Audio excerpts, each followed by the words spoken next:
Welcome, everybody, to another exciting edition of US Law Live, US Law's official podcast. I am one of your hosts, Michael Judy from the Dysart Taylor firm in Kansas City, Missouri.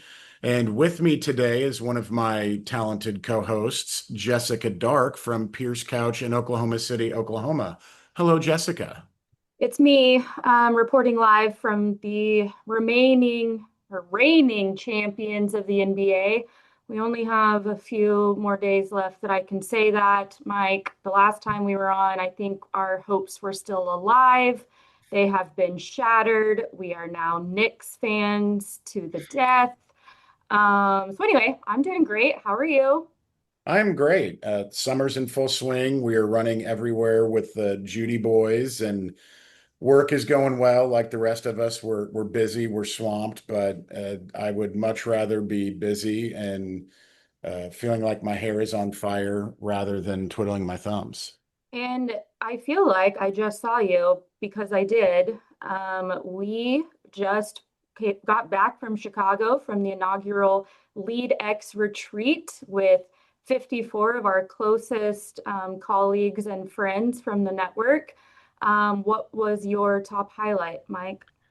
I mean, my top highlight was it wasn't a moment, but it was just the overall energy in the room with the next generation of US law folks with a wide range of experience and involvement in the network, but just people that are passionate about it, want to get involved, and are looking to take the next step. So there was just a lot of buzz and a lot of energy in the room with meeting new people and things that for those of us that have been doing it a while, it's tough to recapture going to those and meeting 53 new people for the first time.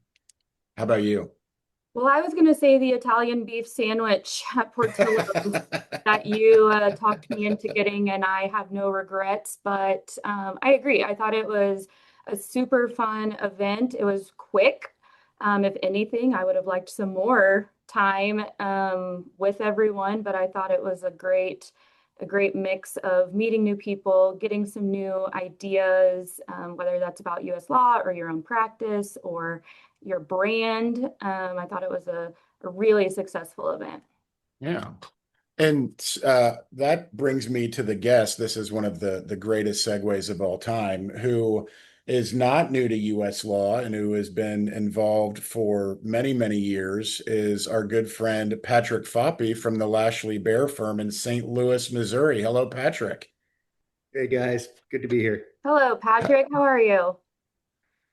Couldn't be better. I'm So, Patrick, I know a lot of folks that are listening who are well versed in the U.S. Law Network have seen your face, heard your name. You've been very involved for many years. You're no stranger to presenting or to being in leadership, but want to start where we do with any guest, which when we talk about on the attorney side is what's been your backstory in U.S. law? How'd you get started? Where did you start? And kind of take us along your journey through U.S. law. Well, thanks, Mike. As many of you know, I work under Kevin Fritz. He's been my mentor for the last 20 years. And Kevin started telling me about U.S. law probably close to 19 and a half years ago. It took a little while. I was a young associate back then, and my first involvement was probably the Werner boot camp up in Omaha to learn about how trucking really works behind the scenes, learn the verbiage of truck drivers, learn a little bit about the law, how to do a rapid response and things like that. And from there, it just grew into I did the Future Leaders program, which was the predecessor to the new Leads program, and uh, got to know a lot of the up and comers, so to speak, in U.S. law. That was probably 15 years ago now, 10 years ago. Time flies when you're having fun, right? Right. And then I guess from there, I got involved in the practice groups, retail and in truck transportation, logistics mainly. And there came an opportunity to serve on the leadership in the transportation practice group. I jumped on it, and now I serve as the secretary of that group, and work with Chris Cotter and Trey Sandoval and Pam to organize the transportation programs for USLAW. And it's a phenomenal group to be a part of. And I always enjoy going to all the USLAW events. And I think it's all usually cutting edge. And the programming is fantastic.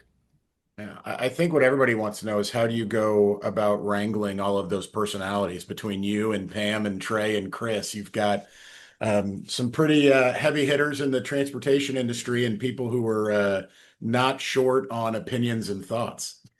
Well, it's usually Pam and I that spar the most, and then Trey and Chris are the diplomats in the room that usually can bring some sensibility to it all.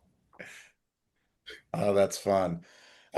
So with your, for some of the younger folks from LeadX that may be listening to this, I guess, what advice would you provide to them on getting involved in US law and to have it work for them the same way it's worked for you?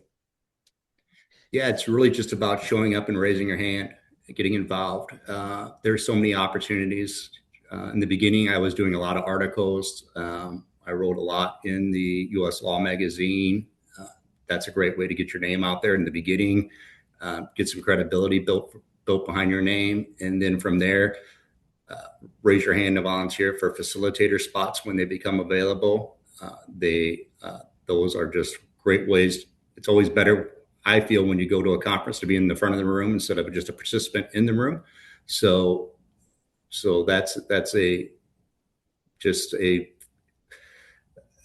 I would say, in the beginning, you might be uncomfortable doing something like that. You might not feel like you're not the expert in the room, but you don't need to be the expert in the room to facilitate. You just need to know how to ask questions. And as a lawyer, that's something we all should hone our skills in on, especially as we go forward in the future, which I know we're going to discuss a little bit about AI later, but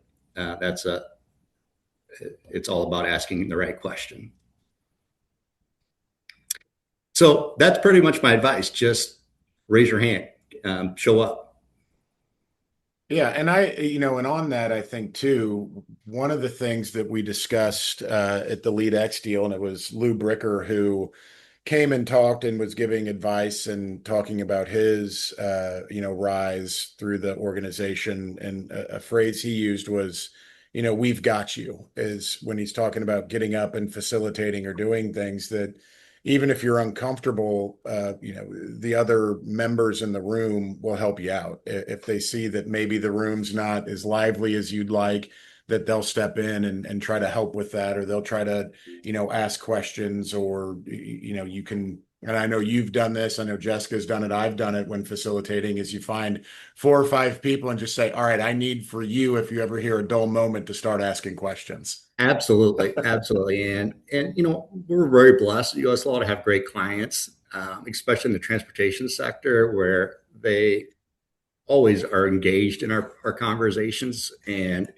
that rarely becomes an issue, but it's absolutely true. This is a team sport, and we're all there to build one another up. Yeah, I think it's always helpful too to be able to say, well, this is the counsel perspective, but we'd love to hear that client perspective. What is it that we can do better? And you know what? They usually have some suggestions.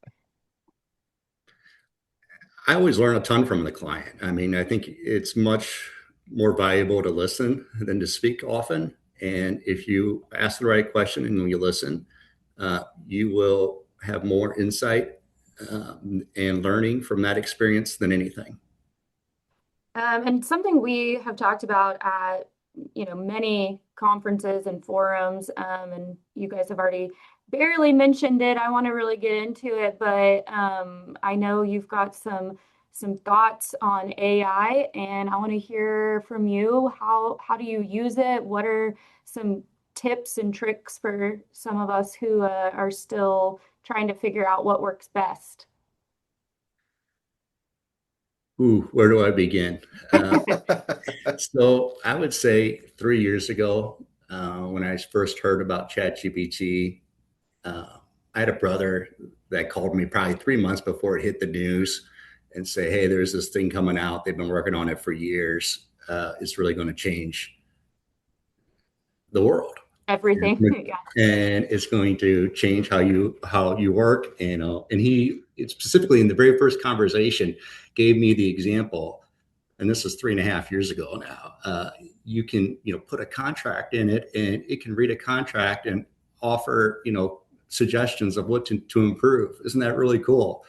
And then, so that piqued my interest. I'm like, well, I probably should go check this out. And I somewhat have a compulsive personality. So once something like really interests me, I tend to go all in. And to the extent that AI has certainly, I've been bitten by that bug. And I spend many nights learning and implementing AI in my practice. I'm to the point now where my practice is, what I do on a daily basis is well over 90% AI. It generates all my evaluations. It generates all my emails. It does all my billing. It keeps track of my calendar. It helps me draft assignments for the associates and even the partners. It's unbelievable, the amount of productivity that can be gained from it. Now, it doesn't happen overnight. It's not like there is a learning curve to it, I would say. Thankfully, the AI that's coming on now is what we call agentic AI. It's been out there for a while, but it's now becoming more mainstream and catching on. Where instead of just going into Chat or Claude or Coworker or Hardy and giving a prompt and getting a response back, it's evolved to now where you give a prompt, but it goes out and completes a task for you, and then it brings back the result. You give it tools to use to do anything you need. So just for an example, my system is pretty complex that I've built over the years, but I have probably over 60 different agents, and they all have different specialties. There's agents that do my proofreading. There's agents that go out and get the news off the internet and digest it for me. There's agents that pull the cases off of CaseNet, which is the online docket in Missouri, and gets those all ready for me. I mean, so think about like all the areas of law that require either a specialist or somebody that was some skill to do. So then what you do is you build an agent to do that for you. And how do you build an agent? You just that's my first question. You talk to AI and you ask it to build you an agent that does that, and it goes off and does it, and then it will bring it back, and then you iterate over it to kind of fine tune it. So, well, this is what you did good. This is what you did bad. There's principles to learn. There's things called self-improvement loops that are very important to understand. Basically, I think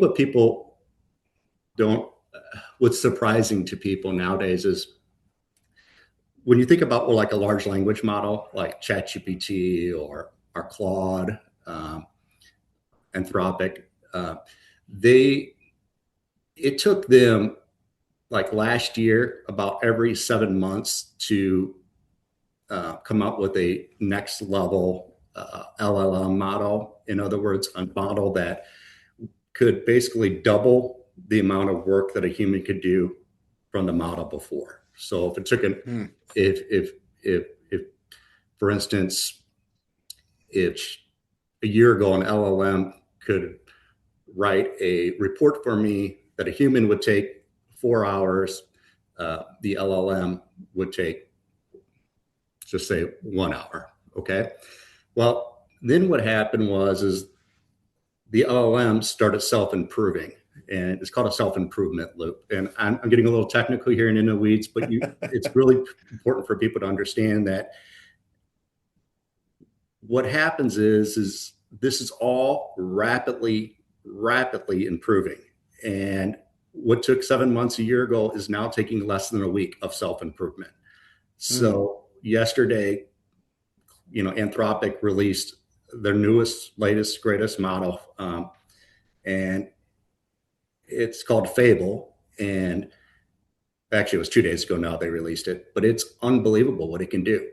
I mean, you can literally in one prompt ask it to go out and build you a website, deploy it with an online store. You can have it redo your whole firm's website if you want to.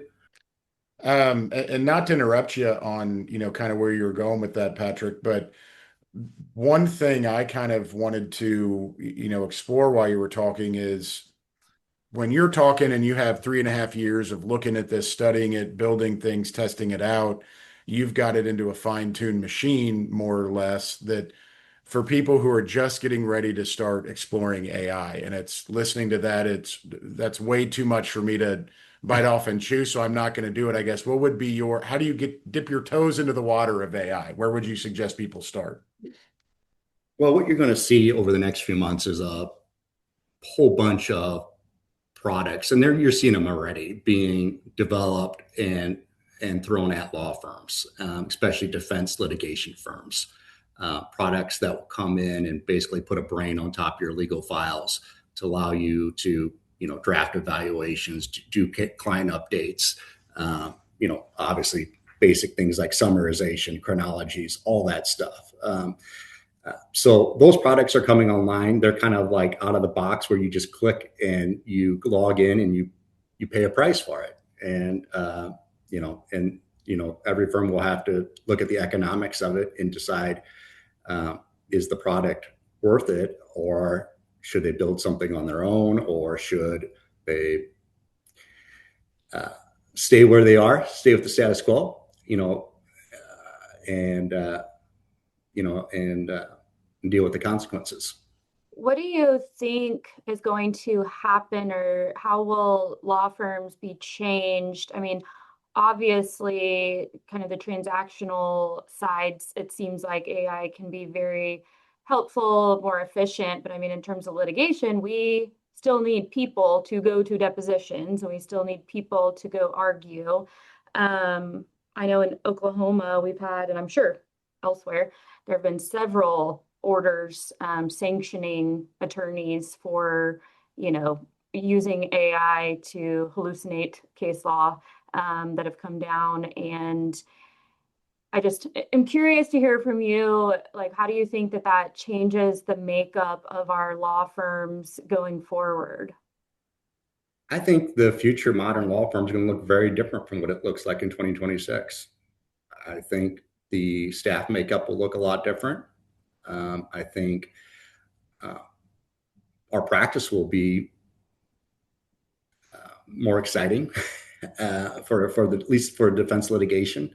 We won't be bogged down with the details and the minutia of summarization and reporting, and actually focus on argument and theatrics at trial like the plaintiffs bar does.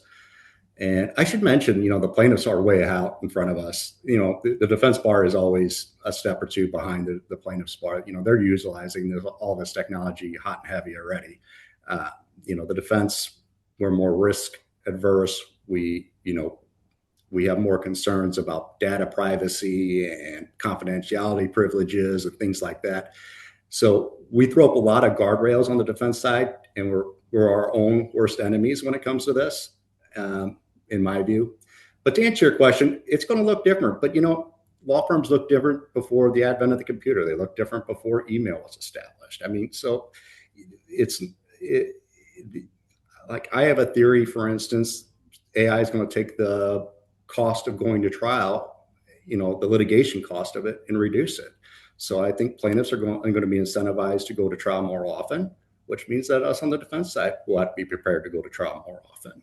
And, frankly, that's not less work, that's more work. Yeah. And how are you handling this in your firm specifically? I mean, do you guys have an AI policy? Do we have certain requirements, recommendations? How are you handling it on like the ground level? Right. So I would say Lashly is not any different from any other firm in the network in regard to it's probably just a very average positioned AI adoption firm. We do have a policy. I am in charge of the AI committee. Is there broad use of AI throughout Lashly? Absolutely not. Are we prepared for what's coming next? No, we're not. But I think we're all in the same boat when it comes to some of that stuff. I think especially people that are less comfortable with technology are frankly resistant to it right now, or at least have contempt for it before they were willing to investigate. I have a saying, contempt before investigation. And that can be a real roadblock. But I do believe the firms that will thrive will be the firms that adopt it, because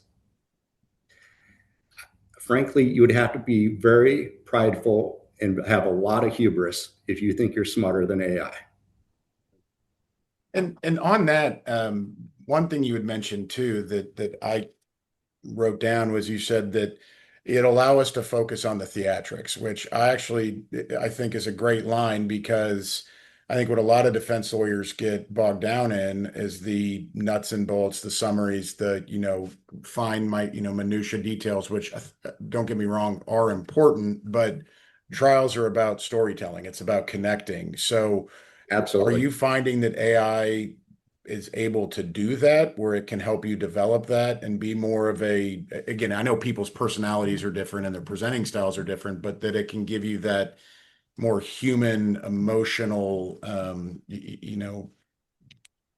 I guess, type style? Well, let's talk about a hypothetical case. Wink, wink. Not so long ago, there was this defense attorney who needed a mock jury done, and they had a client that had a really bad case, and they needed a talented plaintiff's attorney to come in and play the plaintiff's part.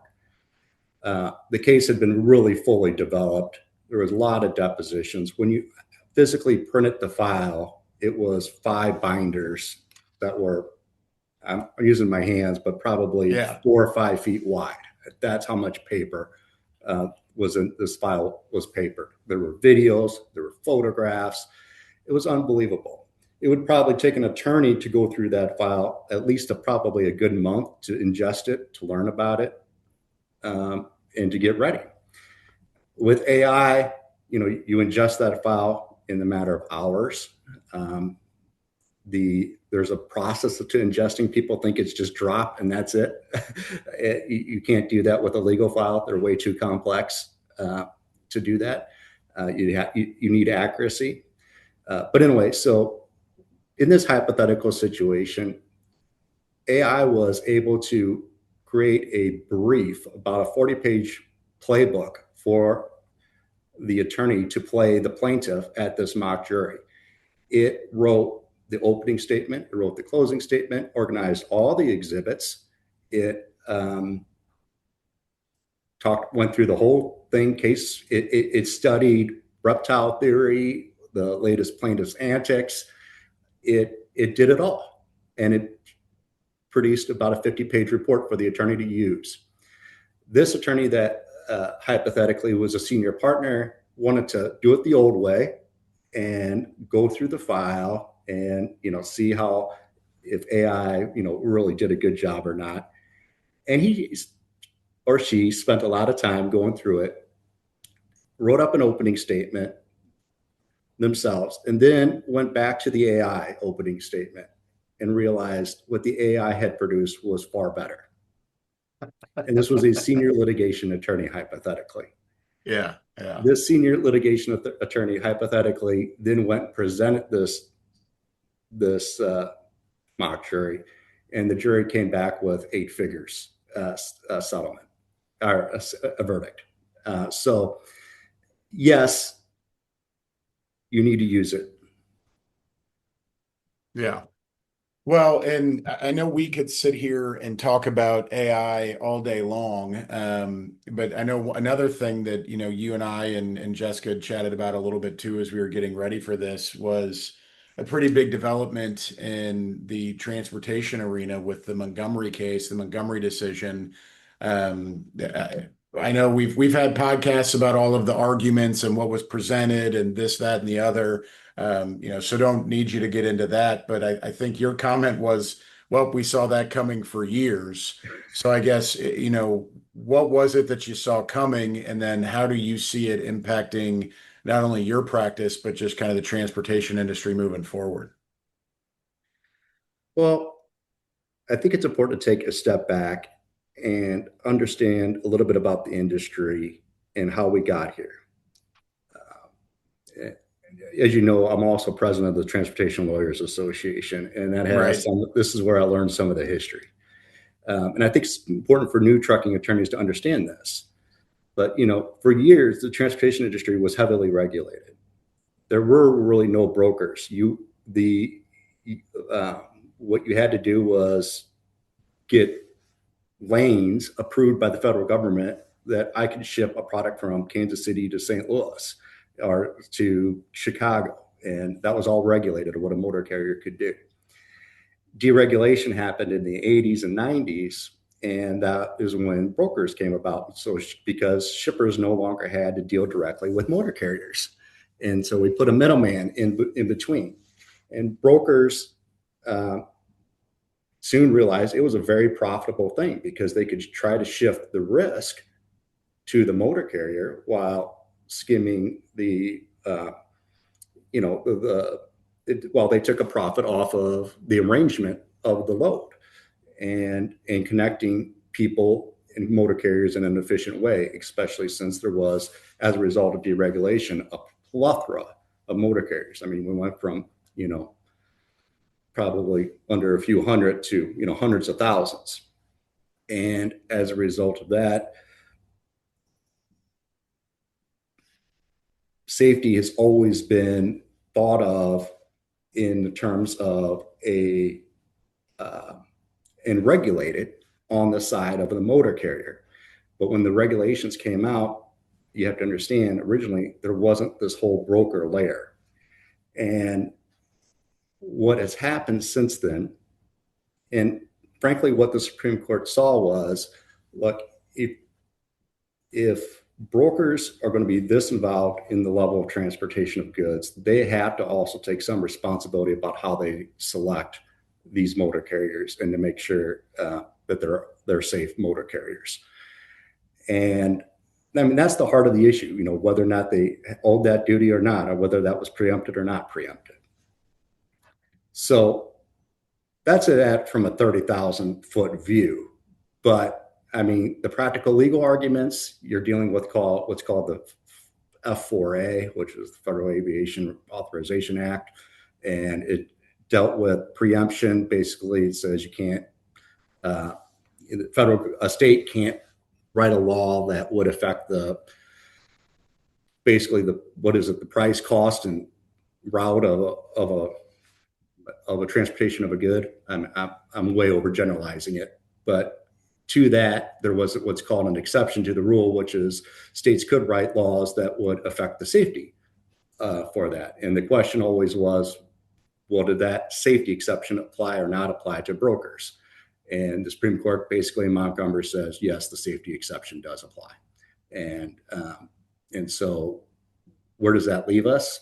That means you're just going to see more brokers brought into lawsuits, especially the ones where the policy limits are not enough to compensate for the injuries. And frankly, I think you'll also see an expansion into shippers and into other areas as well.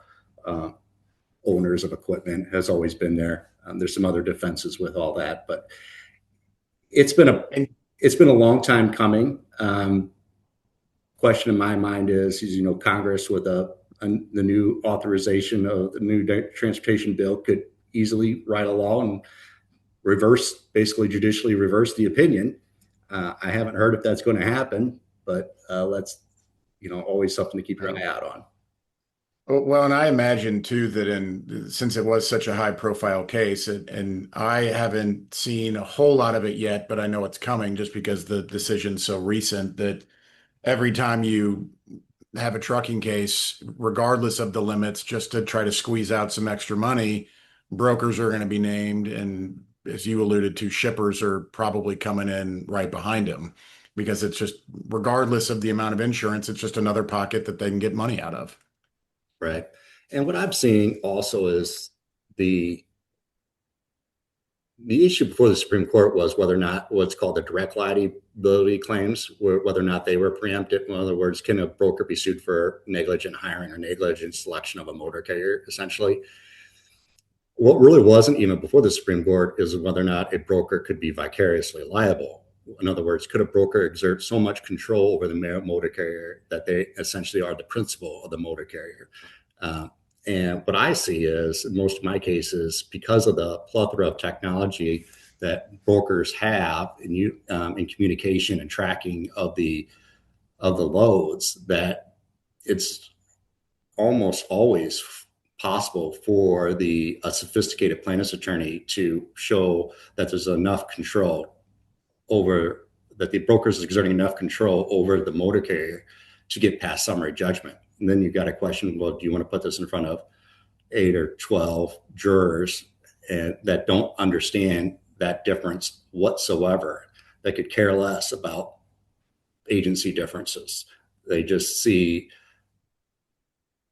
this was the company that was responsible for selecting this driver and putting that driver on the road, and therefore we're going to hold that company liable. I've been through multiple mock juries on that, and it's very disheartening.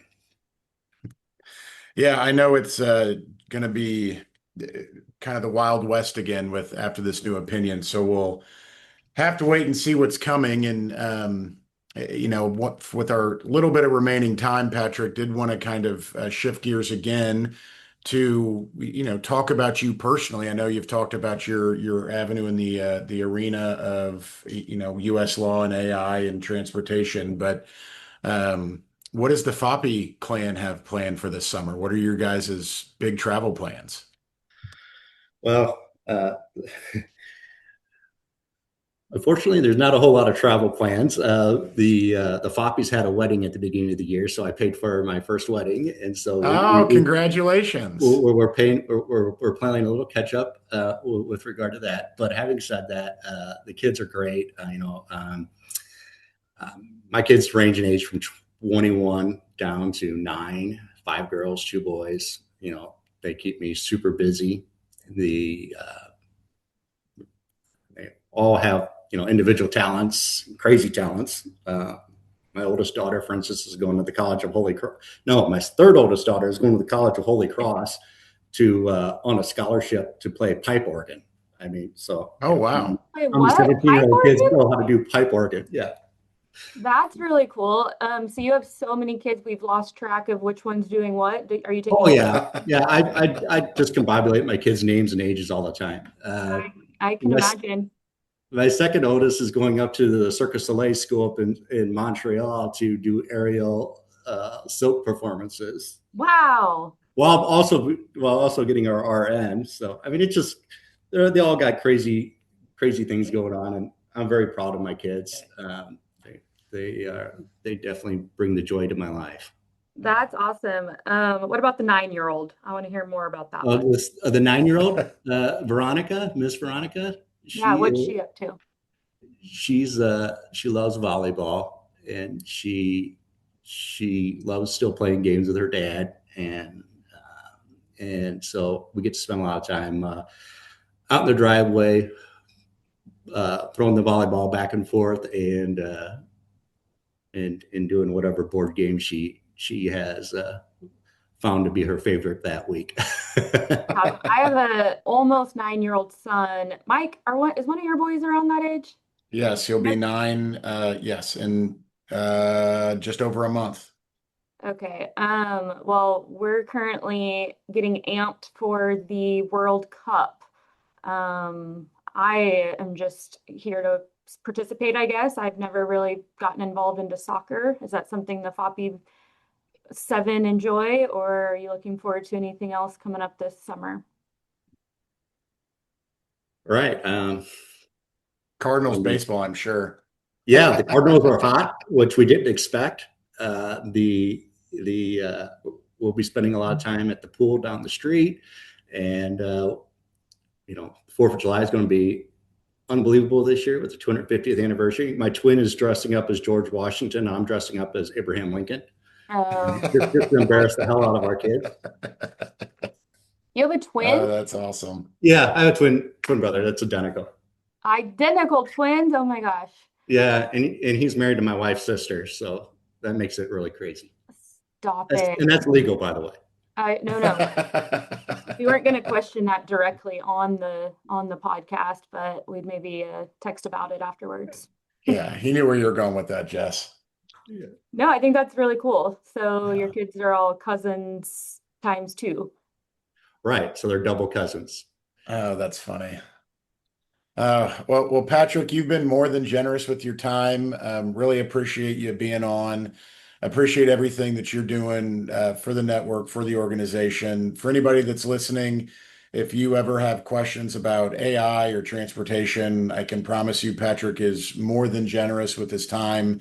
As you can tell, he's passionate about it, loves to talk about it, and the true U.S. law spirit is there for others and is there to help people be better lawyers, be better advocates. But Patrick, you're a great person, a great friend, and thank you for all you do.